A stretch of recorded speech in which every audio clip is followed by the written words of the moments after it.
Assalamualaikum warahmatullahi wabarakatuh.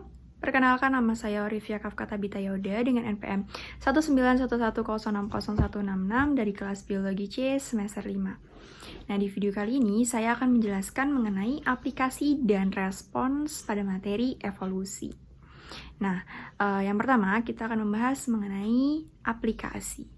Konsep dan model yang dipakai dalam biologi evolusi ya, seperti seleksi alam, itu banyak sekali menggunakan aplikasi.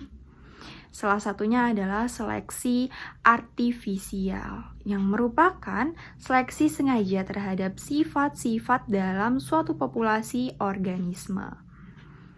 Dan ini juga sudah dilakukan selama ribuan tahun dalam domestikal tanaman maupun hewan. Nah, belakangan ini seleksi artifisial ini sudah menjadi bagian vital rekayasa genetik dengan digunakannya penanda-penanda terseleksi atau selectable marker seperti gen resistensi antibiotik untuk memanipulasi DNA. Nah, dengan memahami perubahan yang terjadi selama evolusi organisme, kita juga dapat mengetahui gen yang diperlukan untuk menyusun bagian tubuh, gen-gen yang mungkin terlibat dalam kelainan genetik pada manusia. Misalnya, Tetra mexico adalah ikan gua albino yang kehilangan penglihatannya selama evolusi. Pengawinan populasi-populasi berbeda dari ikan buta ini menghasilkan anak dengan mata yang berfungsi. Karena berbedanya mutasi yang terjadi pada populasi terisolasi yang berevolusi di gua-gua yang berbeda, dan ini membantu untuk mengidentifikasi gen yang diperlukan untuk penglihatan dan pigmentasi.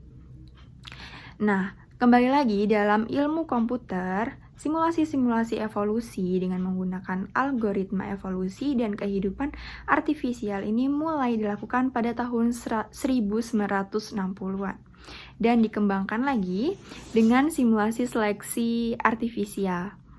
Evolusi artifisial ini juga menjadi metode optimasi yang diakui secara luas berkat jasa Ingo Reichenberg pada tahun 1960-an. Ia menggunakan strategi-strategi evolusi untuk memecahkan suatu masalah rekayasa yang kompleks. Algoritma genetik ini khususnya menjadi populer lewat tulisan John Holland. Ya, aplikasi praktisnya ini juga mencakup evolusi otomatis dari program-program komputernya. Algoritma evolusi sendiri sekarang digunakan untuk memecahkan masalah multidimensi secara lebih efisien daripada perangkat lunak buatan manusia dan juga untuk mengoptimasi perancangan sistem-sistem. Nah, selanjutnya kita akan masuk ke respon sosial dan kultur. Nah, pada abad ke-19, terutama setelah publikasinya buku On the Origin of Species pada tahun 1859, gagasan bahwa kehidupan telah berevolusi menjadi sumber debat akademik, khususnya perihal implikasi filosofis, sosial, dan religius dari evolusi. Saat ini sintesis evolusi modern diterima oleh mayoritas ilmuwan. Namun, konsep evolusi tetap ditentang oleh para pengikut teisme. Seorang pendeta dari Louisiana, L.L. Clover, menentang teori evolusi melalui tulisannya pada tahun 1974 yang berjudul Evil Spirits, Intellectualism, and Logic.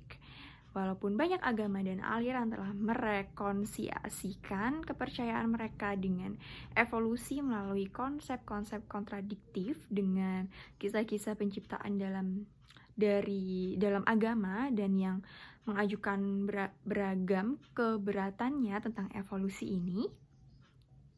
Namun seperti tampak pada tahun 1844, aspek yang paling kontroversial biologi evolusi adalah implikasinya bahwa manusia ini bermoyang sama dengan kera besar dan bahwa kemampuan mental serta moral manusia ini memiliki sebab-sebab natural yang jenisnya sama dengan sifat-sifat terwariskan lain pada hewan.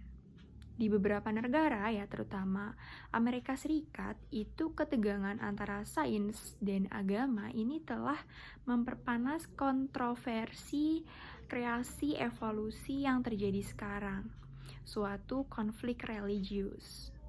Nah, seperti yang tertera pada gambar berikut ini yang merupakan evolusi menjadi diterima di mana-mana pada tahun 1870-an. Ini merupakan karikatur dari Charles Darwin dengan badan kera atau AP menjadi simbol evolusi. Nah, walau bidang sains lain seperti kosmologi dan ilmu bumi juga berkonflik dengan interpretasi harfiah dari banyak buku agama, biologi evolusi juga mengalami penolakan lebih besar lagi dari kalangan agamawan. Topik evolusi dalam pelajaran biologi di sekolah-sekolah menengah di Amerika jarang diajarkan pada paruh pertama abad ke-20. Darwinisme sosial adalah gagasan mengenai survival of the fittest.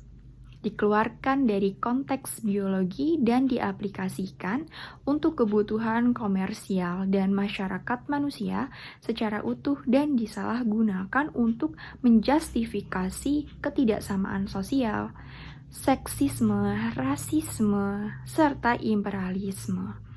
Teori Malthus pada abad ke-19 yang dikembangkan oleh filsuf Herbert Spencer juga tampak seperti yang terjadi pada gerakan Darwinisme sosial. Baiklah, mungkin itu saja yang dapat saya sampaikan untuk materi aplikasi dan respons sosial dan kultur kali ini. Saya akhiri. Wassalamualaikum warahmatullahi wabarakatuh.